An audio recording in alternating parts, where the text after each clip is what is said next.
신약성경 에베소서 5장 22절부터 우리 33절까지 말씀. 에베소서 5번째 시간이죠. 보겠습니다. 22절부터 우리 33절까지 제가 읽어드리면서 본문 이해하는 데 도움을 드리도록 하겠습니다. 22절입니다. 아내들이여 자기 남편에게 복종하기를 주께 하듯 하라. 종속관계가 아님을 이야기합니다. 책임과 아내와 남편 사이에는 권위가 있음을 이야기하죠. 그러면서 하는 얘기가 뭐냐면 남편과 주님은 동일한 관계가 아닙니다. 하나님, 주님이 상위법이에요. 그리고 하위법이 그 남편, 아내의 법입니다. 이거 흔들리면 안 됩니다. 그 얘기를 그래서 주께 하듯 하라라고 얘기를 하는 거죠. 23절 이는 남편이 아내의 머리됨이 그리스도께서 교회의 머리됨과 같음이니 그가 바로 몸의 구주시니라. 그래서 결혼이라고 하는 걸 얘기하는데 결혼은 어떠한 생물학적인 그러한 결합만을 얘기하는 건 아닙니다. 무생물, 생물, 인격, 신앙이 결합될 때 진정한 결혼이 되는 거예요. 한쪽만 생각하면 안 됩니다. 그럼 나중에 문제가 생겨요. 24절 그러므로 교회가 그리스도에게 하듯 아내들도 범사에 자기 남편에게 복종할지니라. 복종은 질서가 있다는 거예요. 질서 얘기를 하고 있는 겁니다.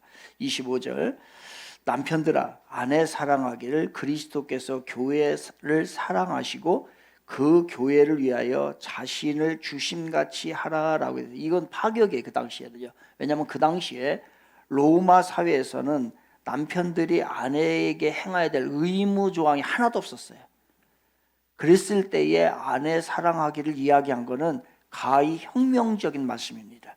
그러니까 이 말씀이 그 사회에서는 받아들일 수 없었던 거예요. 그런데 이게 주님의 질서와 창조와 결혼의 이야기를 바로 이야기하면서 이 이야기를 하고 있는 거죠. 26절입니다. 이는 곧 물로 씻어 말씀으로 깨끗하게 하사 거룩하게 하시고 27절 자기 앞에 영광스러운 교회로 세우사 티나 주름 잡힌 것이나 이런 것들이 없이 거룩하고 흠이 없게 하려 하심이라. 28절 이와 같이 남편들도 자기 아내 사랑하기를 자기 자신과 같이 할지니 자기 아내를 사랑하는 자는 자기를 사랑하는 것이다.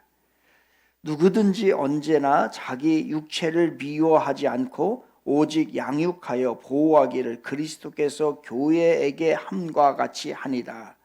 30절 우리는 그의 몸의 지체임이라. 그러므로 사람이 부모를 떠나 그의 아내와 합하여 그 둘이 한 육체가 될지니 이제 부부가 한 육체가 되고 결혼을 했습니다. 그러면 남편과 아내로 맺어진 결속은 여러분 이 세상의 어떠한 다른 관계보다도 가장 강한 관계가 됩니다. 남편과 아내가 결합된 거는 이제 부부의 결속력을 뛰어넘게 돼요. 그리고 남편과 아내의 관계는 자식과 맺어진 혈연의 관계를 뛰어넘게 됩니다. 그래서 초월하게 돼요. 결혼을 하면서도 여전히 부모의 관계를 종속이 된다든가 자녀 때문에 부부관계가 문제 생기는 것은 성경적이지 않아요. 가장 중요한 강한 관계가 뭐냐면 남편과 아내와의 관계를 이야기하는 거예요. 그만큼 그렇기 때문에 결혼이라고 하는 것은 신중해야 되고 결혼이라는 건 잘해야 되고 결혼에 대한 생각을 정확하게 가지고 있으라고 성경은 이야기합니다. 32절 이 말이 이 비밀이 크도다. 이게 비밀이에요. 쉽게 이해가 되지 않는 부분입니다. 나는 그리스도와 교회에 대하여 말하노라. 33절 그러나 너희도 각각 자기의 아내 사랑하기를 자신같이 하고 아내도 자기 남편을 존경하라. 아멘. 그러면서 이제 부부관계의 결론으로 사랑과 경애가 있음을 이야기합니다. 오늘 이 말씀 보는데 오늘 여러분 22절에서 33절을 읽었어요. 이 본문을 읽으면서 제일 중요한 단어가 뭐예요? 중요한 단어는 많이 나오는 단어가 중요한 단어예요. 그러면은 이 22절부터 33절을 읽으면서 가장 많이 나오는 단어가 뭐예요? 이거 영어 아니잖아, 영어. 이거 지금 일본어인가 이게? 예? 지금 뭐예요? 예? 사랑 몇 번 나와요?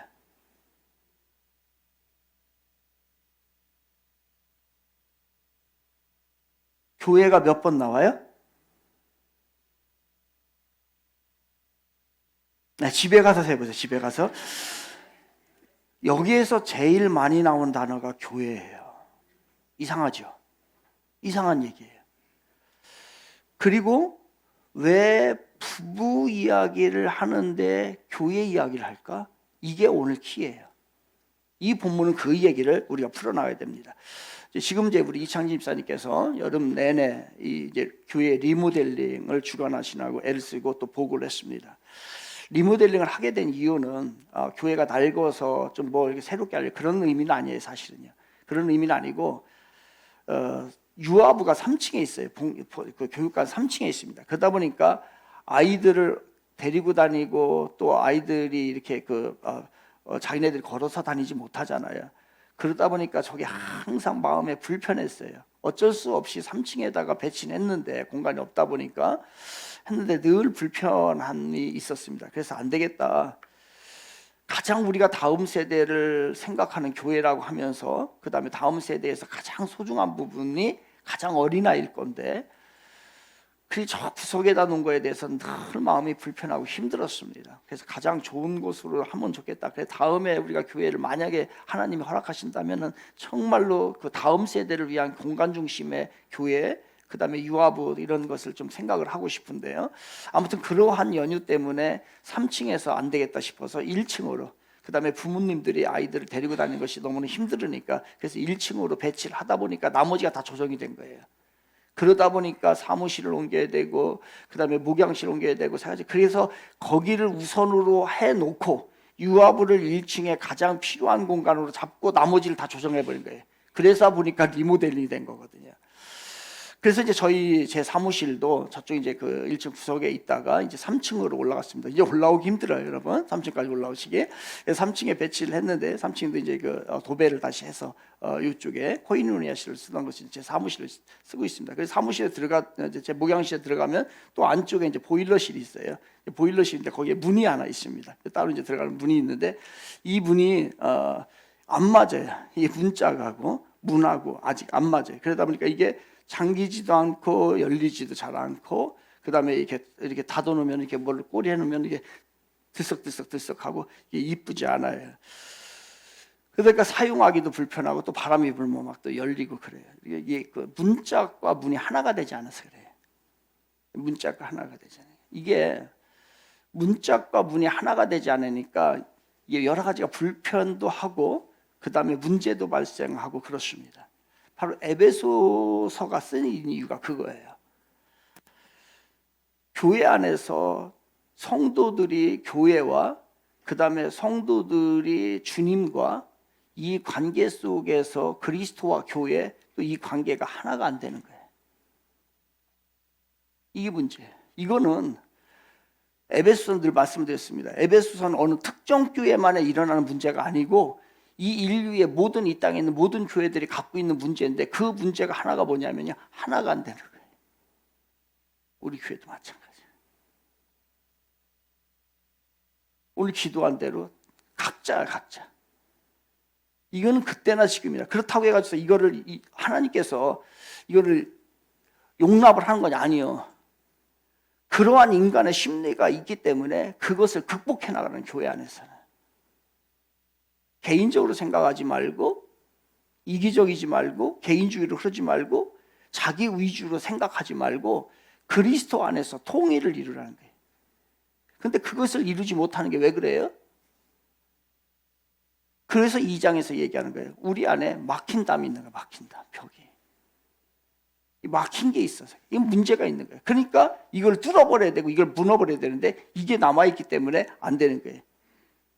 그러한 것을 뚫고서 화목해라. 근데 그게 잘 안 되지요. 왜 그러냐면요. 우리 안에 누군가에 대한 미움, 용서가 아직 안 됐기 때문에 그래요. 심지어는 나 자신에 대해서도 용서가 잘 안 되는 부분이 너무너무 많은 거예요. 이 뭔가 허물어져야 되고 깨져야 될 것들이 너무너무 많은 거예요. 그 이야기를 바로 이야기하는 게 에베소서예요. 그러니까 에베소서는 교회론이에요. 교회의 이야기라고 했어요. 특별히 교회 에베소서를 전체적인 주제는 뭐냐, 하나로 말하면 통일이에요. 통일. 남북 통일이 아니라 그리스도 안에서의 통일이에요. 우리가 진짜 통일해야 될 것은 우리가 그리스도 안에서 하나가 되는 거, 정말 자꾸 벗어나려고 하는 그러한 모습이 주 안으로 들어오는 것을 우리 주님이 요구하고 있어요. 그런데 이러한 교회에 대한 이야기를 하다가 갑자기 생뚱맞은 이야기가 나와요. 그 이야기는 뭐냐면 부부 이야기가 나와요. 지금 에베소서는 교회론에 대해서 교회의 문제점에 대한 이야기를 다루고 있는 거예요. 그 문제를 이야기하게 돼. 그런데 그렇지 않고 앞뒤가 잘 연결이 안 돼요. 오늘 본문이요. 지난주까지는 연결이 됐어요. 지난 4장까지는 연결이 됐는데 5장에 와서는 갑자기 부부 이야기를 하고 있는 거예요. 그런데 여러분, 이 에베소서는 누가 쓴 거냐면요, 사도 바울이 썼어요. 여러분, 사도 바울은 논리의 천재입니다. 논리의 천재. 언어의 천재고요. 글의 천재. 이 세상에서 제일 글을 잘 쓰는 사람 중에 한 사람이 누구냐면 사도 바울이에요. 그가 하나님의 영감을 받아서 에베소서를 썼어요. 그러면 이 본문이 에베소서가 비논리적일까? 아니요. 철저하게 논리적이에요. 그런데 이상하게 에베소가 교회론에 대한 이야기인데 교회를 이야기하다가 갑자기 부부의 이야기, 가정의 이야기로 쑥 들어가 버리는 거예요. 그 앞뒤가 안 맞는 거예요. 생뚱맞은 이야기가 갑자기 발생해요. 이게 뭘까? 제가 썼다면 이해가 돼요. 전 비논리적이니까. 그리고 사도 베드로가 썼다면 이해가 돼요. 베드로 전후서하고 그래서 사도 바울이 쓴 거하고 베드로가 쓴 거하고는 글이 다릅니다. 신학자들이 보는 것은요, 그러니까 베드로는 전문적인 공부를 한 사람이 아니에요. 그렇기 때문에 하나님의 영감을 받아서 사명을 가지고 글을 썼지만은 베드로가 쓴 글하고는요, 사도 바울이 쓴 글하고는 달라요. 로마서 같은 거는 기가 막힌 글이에요. 다시 안 나옵니다. 그런 거. 물론 하나님의 영감을 받기 때문에 모든 사도 바울의 글은 다 그래요. 굉장히 논리적이고 하늘의 신비한 것을 우리들에게 정확하게 이야기하는데 빈틈이 없어요.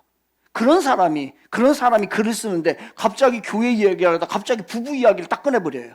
뭐 생뚱맞은 이야기. 우리가 봤을 때 생뚱맞아요. 그래서 이 설교를 사람들이 뭐냐면 부부 이야기를 해요. 부부 이야기를. 정말 그럴까? 아니요. 그 얘기를 하려고 하는 거예요. 물론 부부 이야기를 하고 가정 이야기를 하는 거 맞아요. 그런데 갑자기 생뚱맞은 이야기를 하는 것은요, 그러한 이유가 있기 때문에. 그러면 우리는 교회를 잘 알아야 돼요. 우리가 교회를 너무 몰라. 그래서 교회를 어떻게 섬기는 건지, 교회가 무슨 사명이 있는 건지, 교회가 어떤 존재인지 이것만 제대로 알아도요, 우리의 신앙생활 그렇게 안 합니다. 우리 교회를 너무 몰라요. 그 교회에 대해서 이해를 해야 돼요. 그런데 교회를 이해하는 건 쉬운 일이 아니에요. 그 안에 그걸 전부 다 이해하기는 너무너무 어려워요. 그래서 하나님께서는 이 교회를 이해를 시켜야 되는데, 교회는 어떠한 시스템으로 되어 있어요? 교회는 이 세상의 정부의 시스템이 아니에요. 교회는 사회 시스템이 아닙니다.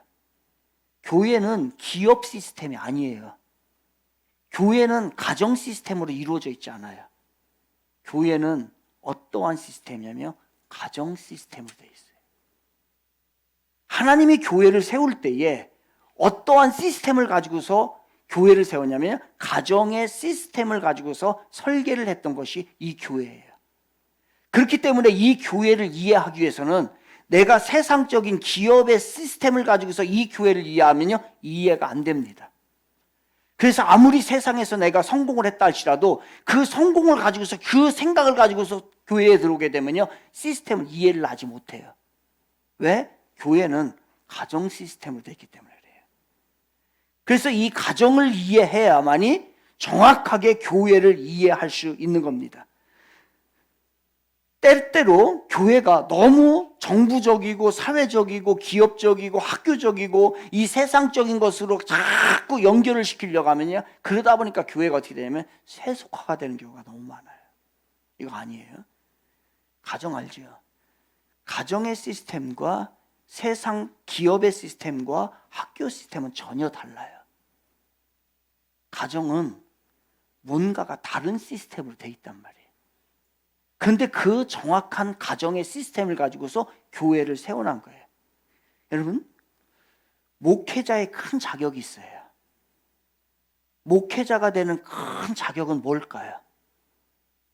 요즘 젊은이들 목회자들을 하면 다 뭘 아니면 설교 스킬만 공부해요. 설교만 잘하면 교회를 성장시킬 수 있고 큰 교회를 할 수 있고 자기가 유명해질 수 있다고 생각하기 때문에 다 스킬만 공부합니다. 그런데 성경은 그렇게 얘기하잖아요. 목회자의 가장 큰 자격이 뭔지 아십니까? 가족 관리예요. 그래서 디모데전서 3장 5절에서 이렇게 얘기해요. 사람이 자기 집을 다스릴 줄 알지 못하면 어찌 하나님의 교회를 돌보리요? 못 돌봐요. 가정을 이해해야 돼요. 그래서 가정을 이해하지 못하면 교회 이해 못합니다, 여러분. 가정을 이해하셔야 돼요. 그래서 가정을 잘 다스리지 못하면 교회 다스리는 거에 어려워요. 여러분은 우리 청지기 교회를 등록하셨을 때, 등록을 했을 때 무엇을 보고 등록했습니까? 즉, 우리는 교회를 등록할 때 무엇을 보고 등록을 해야 할까요?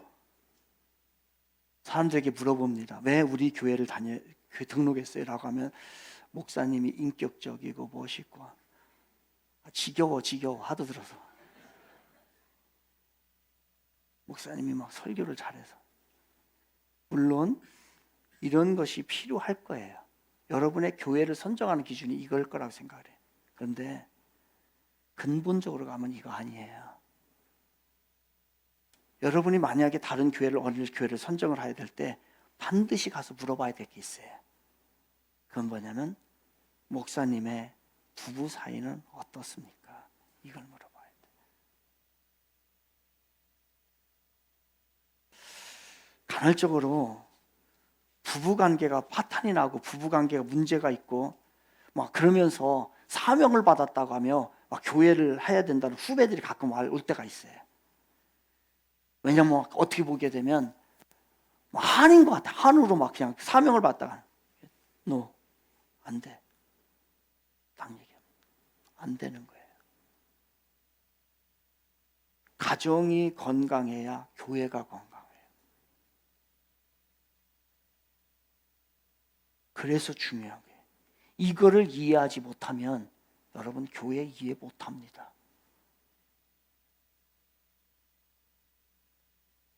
성경은 영원성을 지닌 두 가지 공동체를 소개합니다. 첫째는 가정이고 두 번째는 교회예요.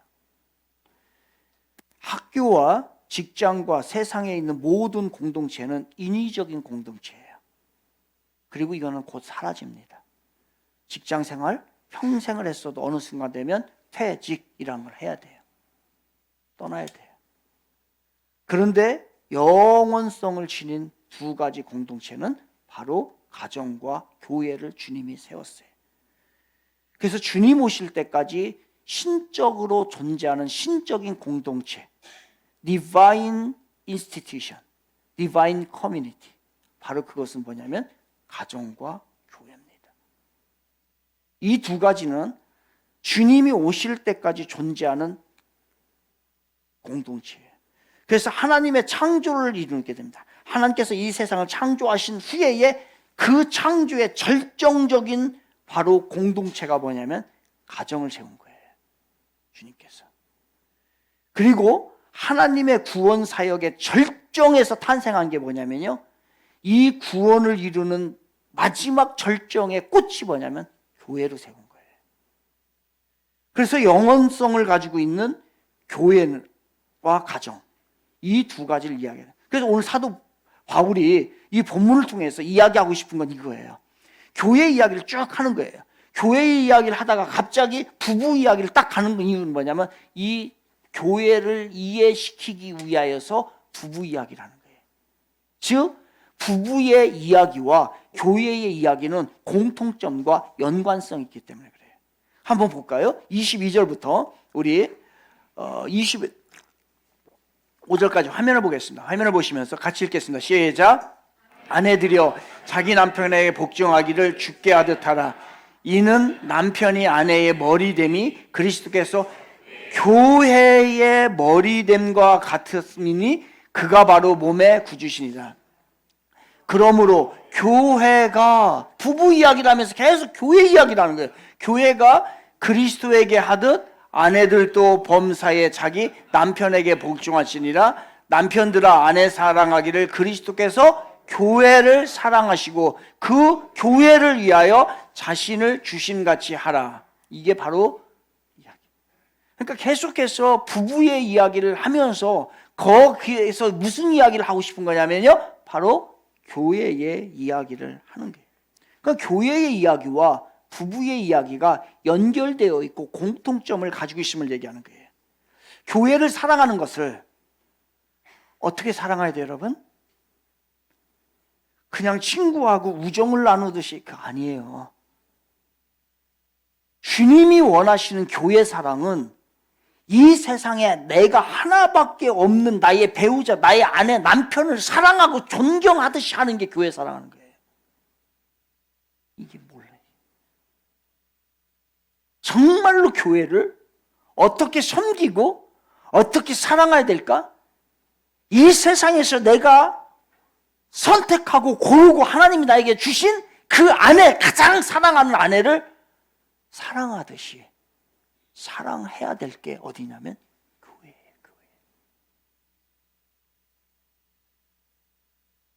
이게 교회라고요. 주님이 우리에게 하신 이야기예요. 그래서 에베소서에서 강조하는 것은 그리스도 안에서 하나가 되라는 거예요. 그런데 이 하나가 되는 것에 있어서 가장 방해가 되는 게 뭐냐면 또 그게 가정이에요. 가정이 방해가 돼, 진짜요. 즉, 더 얘기하면 부부가 방해돼. 부부가 같은 신앙을 갖지 못해요. 신앙이 달라. 어떻게 돼요? 에베소서는 지금 하나가 되라는 얘기예요. 하나가. 그리스도 안에서 하나가 되는데 부부가 신앙이 달라. 어떻게 돼요? 하나가 절대로 안 됩니다. 절대로 안 됩니다. 모든 일에 부부가 하나예요. 몸도 하나고요, 마음도 하나고, 돈 쓸 때도 하나예요. 재산도 하나예요. 다. 모든 것이 다 일에서 하나가 돼요. 그런데요, 결정적인 신앙의 문제에 있어서는 딱 갈등이 생겨요. 하나가 못 되는 거예요. 안 돼요. 다른 건 다 좋아. 내 전 재산을 가질 수도 있어요. 그런데 그 신앙에서는 이상하게 하나가 안 돼. 갈등이 생겨. 이러니 신앙이 어렵다는 거예요. 이렇게 교회가 하나가 되기가 어렵다는 거예요. 심한 경우에 이 신앙의 문제 때문에 이혼까지 가는 경우도 있어요. 이단들은 이혼을 허용을 하죠. 이단들은. 그러니까 신앙을 절대적인 중심으로 막 세워놓다 보니까, 그다음 잘못된 신앙을 넣다 보니까 남편이 그 신앙에 방해가 돼. 그러면 이단들은 이건 안 좋은 방법이에요. 이렇게 하면 안 되는데 이단들은 그냥 포기해버려. 이렇게 해서 이단들은 이혼을 허용하는 거예요. 조금은 이해는 가지만 잘못된, 너무너무나 잘못된 방법이에요. 그만큼 무슨 얘기를 하고 있냐면요, 부부가 신앙으로 하나가 되지 않는 것, 이게 바로 주님을 사랑하는 데에 엄청난 방해거리가 된다는 거예요. 우리 많이 겪잖아요. 온 가족이 다 같은 신앙이면 얼마나 좋아요. 그래서 지난주에 무슨 얘기했어요? 로얄 패밀리 얘기했죠. 로얄 패밀리. 하나님 안에서, 하나님 나라에서 로얄 패밀리를 만들자. 그런데 그게 안 돼요. 그러다 보니까 항상 모든 일에 있어서는 다 하나가 되는데 결정적인 신앙에 있어서는 딱 하나가 안 되고 딱 갈등이 생겨요. 이게 문제예요. 명절을 지내면서 얼마나 갈등했어요. 많은 안타까울 정도로 막 마음이 아플 정도로 목회자 입장에서 제사 문제 때문에 막 갈등을 하고 다른 건 다 양보하는데 그건 양보가 잘 안 되는 이상하게 그런 것들 때문에 이와 같이 교회와 그리스도와 교회 그 다음에 교회와 성도 이 하나가 되는 게 어렵다는 거예요. 이게 어렵습니다. 마치 부부가 하나가 되지 못하는 것처럼 이만큼 어려운 게 그래서 그렇지만 그거를 불구하고 해나가라는 거예요. 그래서 계속해서 이 이야기를 통해서 하는 얘기가 뭐냐면 32절을 다시 한번 볼까요? 32절 시작. 이 비밀이 크도다 나는 그리스도와 교회에 대해서 말하노라. 이 이야기는 부부 이야기가 아니에요. 뭐에 대해서 지금 얘기하려고 하는 거예요? 교회 얘기하려고 하는 거예요.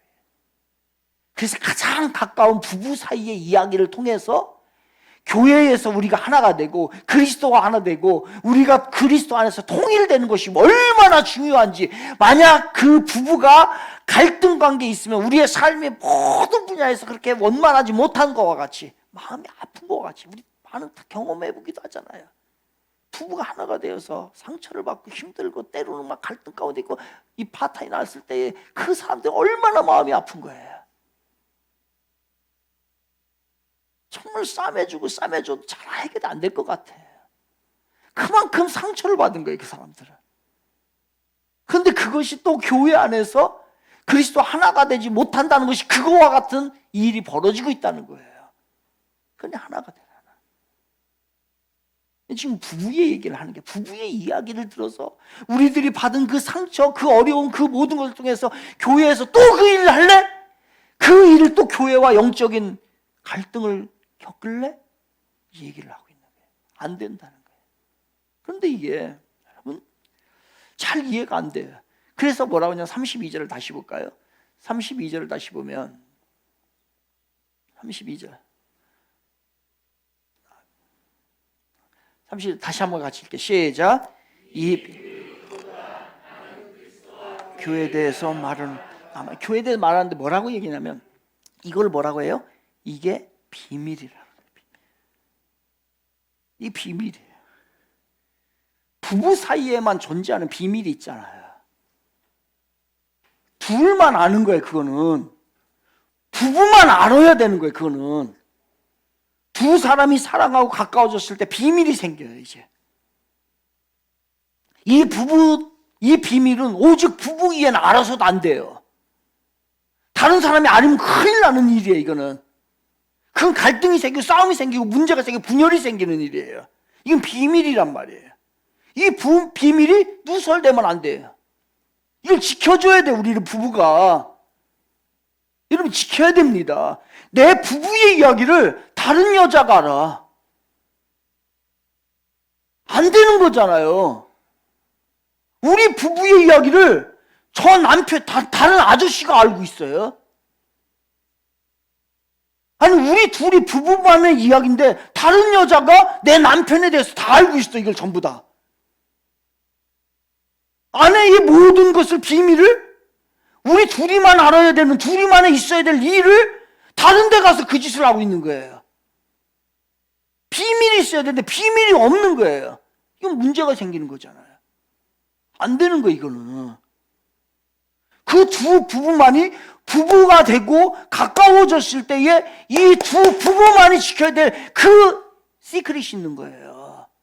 그런데 이거를 아무 데나 가가지고 다 벌리고 벗고 난잡하게 살면 이게 어떻게 비밀이 없어. 이 얘기를 하는 거예요. 최소한 부부라고 한다면 부부관계 그 이상의 것을 벗어났다면 어쩔 수 없죠. 새로운 법이 있으니까 그때는. 그렇지만 둘이 부부라고 한다면은 여러분 지켜야 될 거 지켜야 되잖아요.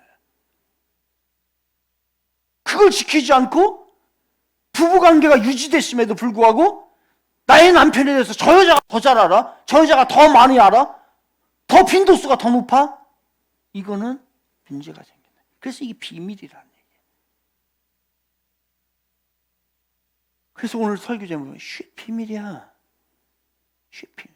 이거 말하면 안 돼요. 이거 누군가가 다른 사람이 알아도 안 된단 말이에요. 그 전에 어쩔 수 없죠. 그 후에 또 어떤 그러나 부부 사이였을 때는 이거를 우리 그리스도인들은 철저하게 지켜야 돼요.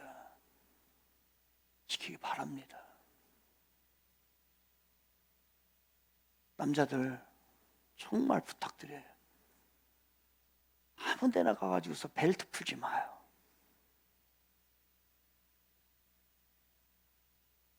그 벨트가 왜 이렇게 함부로 풀어져?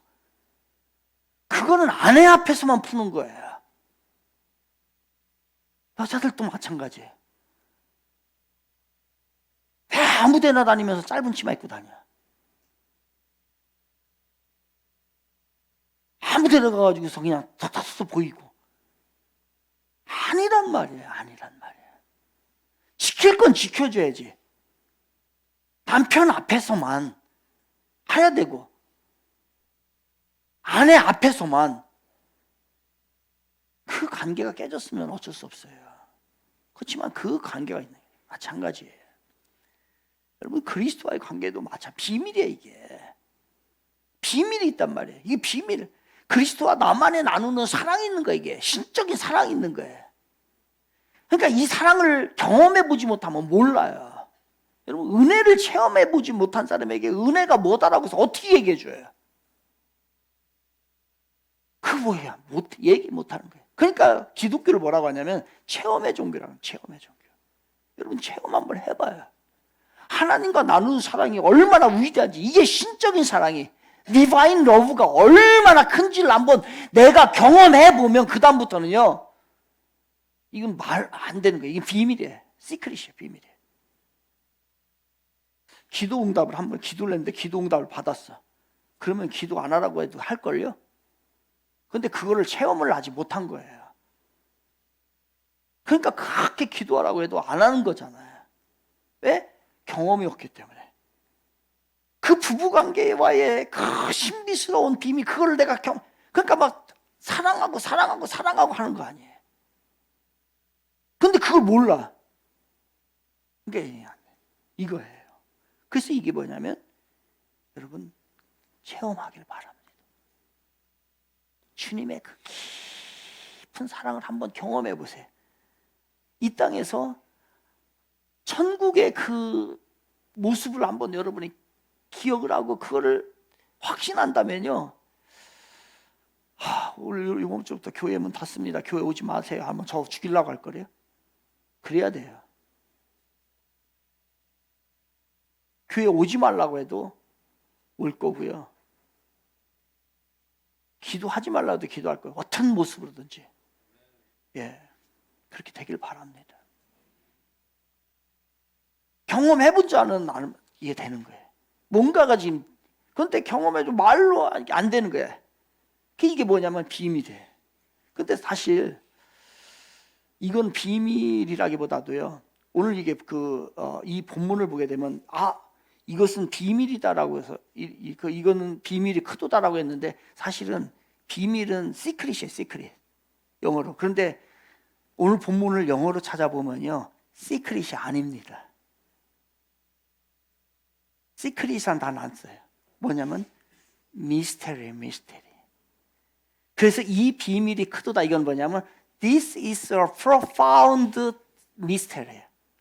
뭐냐면 이것은 This is a profound, 심오한 미스테리예요. 미스테리. 이건 미스테리, 신비하다는. 그러니까 정확한 표현은, 정확하게 표현한다면 이건 비밀 아니에요. 그 이상이에요. 뭐냐면 신비로운 일이에요, 여러분. 우리 주님의 안에서 하나가 되는 거, 이거는 신비한 일입니다. 내가 교회에서 하나가 될 때에 신비한 일이 발생한다는 거예요. 놀라운 일이 발생을 해요. profound mystery예요. 그거를 경험해보지 못했기 때문에. 어제 우리가 어제 천종호 판사님 모시고서 얘기했잖아요. 근데 그분이 뭐라고 하냐면, 고등학교 다닐 때 6명의 친구가 수학여행을 못 갔대요. 왜 못 갔냐면 안 간 거죠. 왜냐면은 토요일날 주일날 껴서 수학여행 가는데 자기네들은 교회에 가야 되기 때문에 6명이 교회를 안 간 거예요. 참, 수학여행을. 그리고 교회를 간 거예요. 그리고 난데 그 당시에는 아무런 변화가 없었고 아무런 문제가 없었죠. 그런데 세월이 지나고 보니까 그 6명을 그 판사님이 뭐라고 하냐면요, 하나님의 개입이 어떤가를 알았다는 거예요. 나중에 보니까 27년, 지금 27년을 했대죠. 그때의 이 6명은 지금 다 하나님이 개입한 인생으로 다 잘 됐다는 거예요. 근데 그때 그 당시에 중학교 동창 중에서 최고 머리 좋고 최고 잘나고 최고 키도 크고 제일 멋진 놈, 지금 27년간 목포교도소에서 복역 중이랍니다.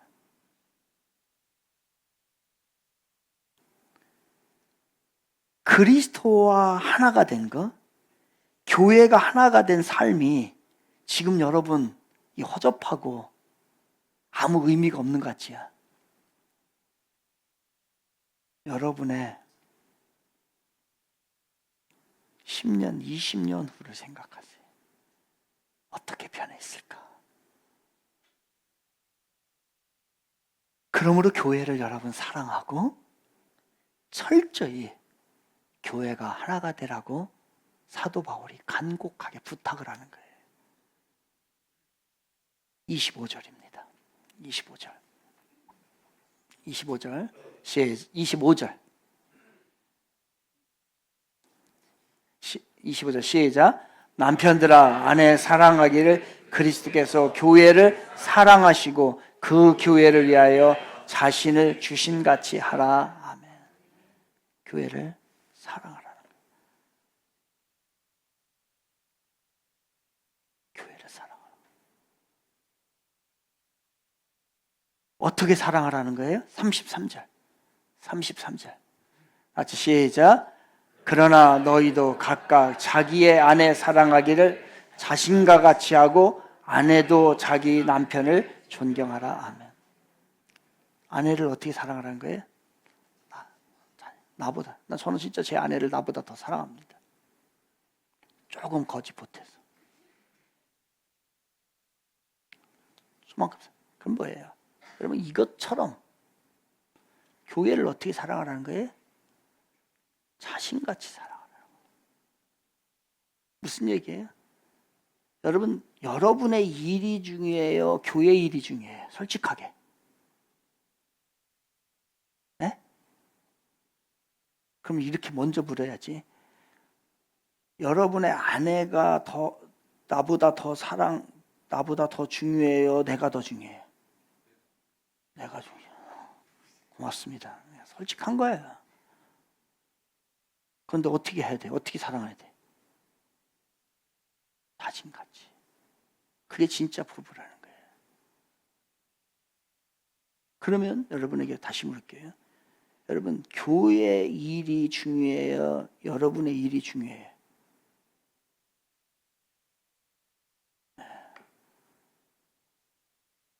일이 중요하죠. 예, 초신자니까. 근데 그렇게 하면 안 돼, 이제. 처음 시작하니까 솔직한 얘기잖아요. 그러나 여러분, 주님의 오늘 이 설교를 듣고 난 후에도 다음에 물었을 때 저렇게 대답하면은 아직 가야 할 길이 먼 거예요. 저는 제 아내를 나보다 더 사랑합니다. 저는 내 일보다도 교회 일이 더 중요합니다라고 해야 돼요. 그게 진짜 우리 주님의 기대치예요, 기대치. 어제 우리가 천종호 반사 가을 속의 은혜를 담다. 여러분의 일 때문에 못 나오셨어요? 교회 일이 안 중요해서 그런 거예요. 다 이해를 합니다. 근데 내 일을 하느라고 바빠가지고서 에이 내 일이 우선이지라고 하면서 교회 일을 등한히 했다고 한다면 그건 죄예요, 죄.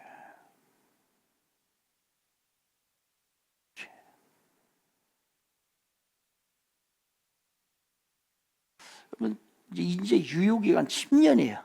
이제 유효기간 10년 남았어요. 무슨 얘기냐면 우리 한국교회를 진단합니다. 한국교회를 진단하는 전문가가 10년 안에 10% 미만으로 떨어진대요.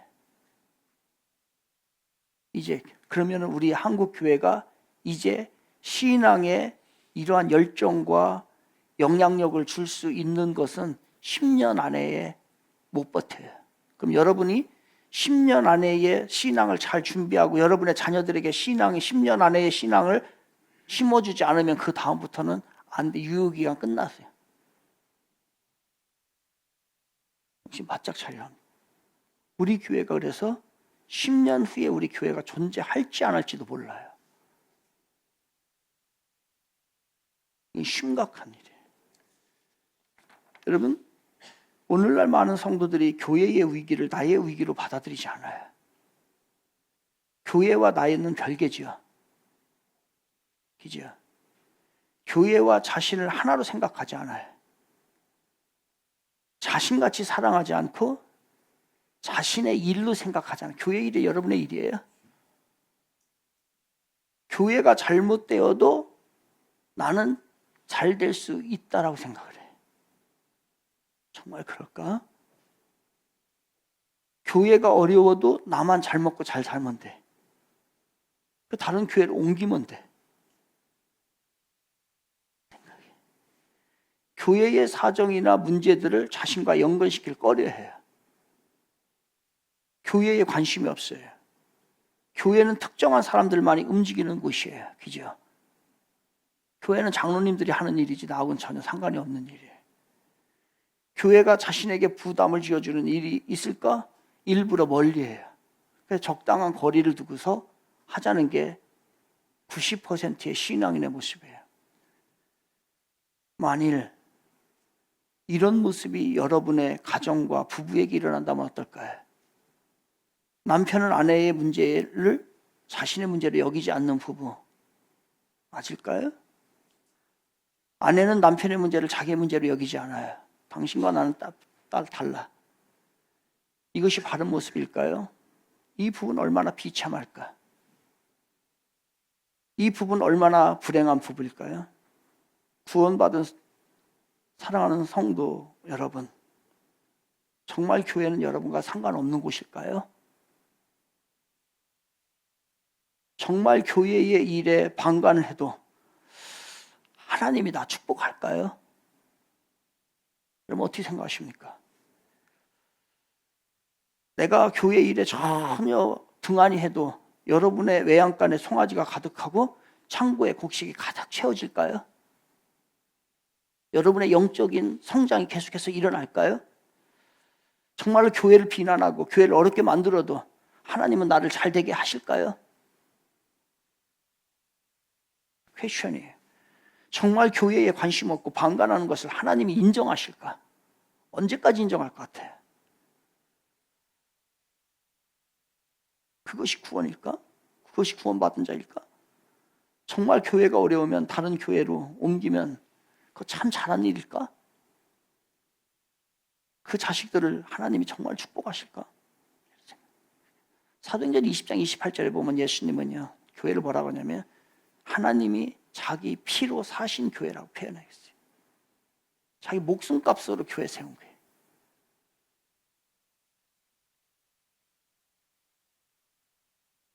교회가 무너지고 교회가 하대 취급을 받는 그 하나님은 어떤 마음이실까?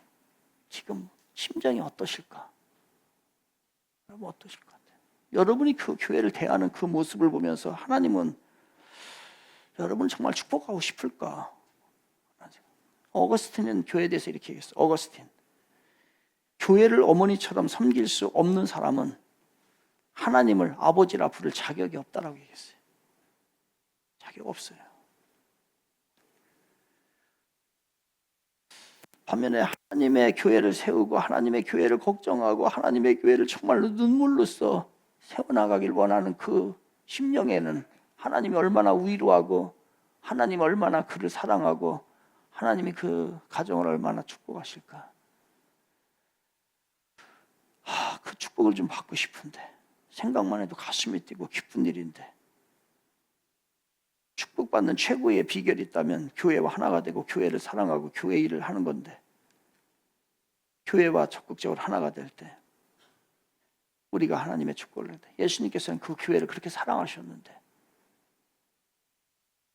이 청지기 교회가 세워지기 위해서 40여 년 전에 저희 가정 예배를 드리면서 비전을 주시고 우리 가정에서 교회를 세우자고 하는 그 비전 가운데 오랜 계획 가운데 하나님이 핏값으로 세우신 교회인데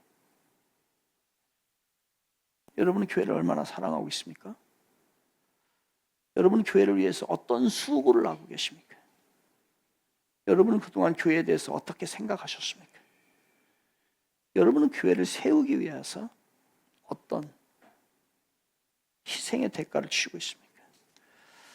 여러분에게 사진 하나를 나누고서 오늘 설교를 마치려고 합니다. 이거 사진 받으셨나요? 다 받으십시오. 네, 주보에 껴 있을 겁니다. 이 사진은 미국의 로이 리텐슈타인이라고 하는 화가가 점을 사용해 가지고서 이 그린 그림입니다. 이 그림의 이 사진의 이 그림이죠, 그림. 이 그림의 제목이 뭐냐면요, 행복한 눈물이 행복한 눈물. 이 여인인지 여인 같아요. 손톱을 봐서는, 모양을 봐서는. 이 여인이 막 울고 있어요. 눈물이 막 납니다. 뭔가가 근심스럽고 뭔가 걱정스러운 거예요. 눈물이 많이 나요. 근데 그 눈물이 그냥 눈물이 아니고 이 눈물은 행복한 눈물이에요. 저는 이 그림을 보면서 꼭 교회를 생각을 했어요. 교회는 눈물이 있는 곳이에요. 저는 청지기 교회를 생각을 하면 진짜 눈물이 나요. 눈물이 나요. 밤낮으로 눈물이 나요. 사실 저는 사랑하는 내가 모든 걸 다 바쳐서 함께한 교회입니다. 그런데 이것이 그냥 걱정으로만 끝나고 마음의 어려움으로만 끝나는 그 눈물이 아니라고 저는 생각을 해요. 이건 하나님의 위로가 있고 행복이 있고 그 안에 신비한 비밀이 있는 그 한 방울의 눈물인 것이에요. 저는 교회라고 하는 것이 그렇다고 생각을 해요. 바로 행복한 눈물이 있는 곳이라고 생각을 해요. 여러분의 수고가, 그 걱정이, 헌신이, 피와 땀이 그게 다 눈물이에요. 그런데 그것이 고된 것으로 마무리되는 게 아니라 결국은 주님의 이름으로 행복하게 웃는 자 모습을 만들어 주시려고 오늘 우리들에게 눈물을 흘리게 해요. 이 눈물은 바로 로이 리텐슈타인이 그린 이 행복한 눈물. 저는 이 사진을 보면, 이 그림을 보면서 교회를 생각을 하게 됐어요. 여러분에게 교회를 위하여 피땀 흘리세요. 눈물 흘리세요. 그 눈물만큼 여러분 웃을 거예요, 이제. 여러분 그동안에 정말로 핏값으로 세운 교회를 위하여 얼마나 눈물을 흘렸고 얼마나 헌신했고 얼마나 땀을 흘렸습니까?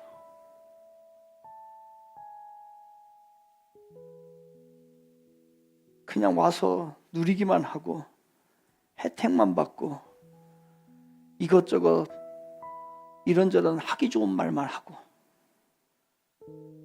성도들을 세우고 그 힘든 눈물을 한번 흘리지 못한 인생이라고 한다면 하나님 앞에 섰을 때에 부끄럽겠죠.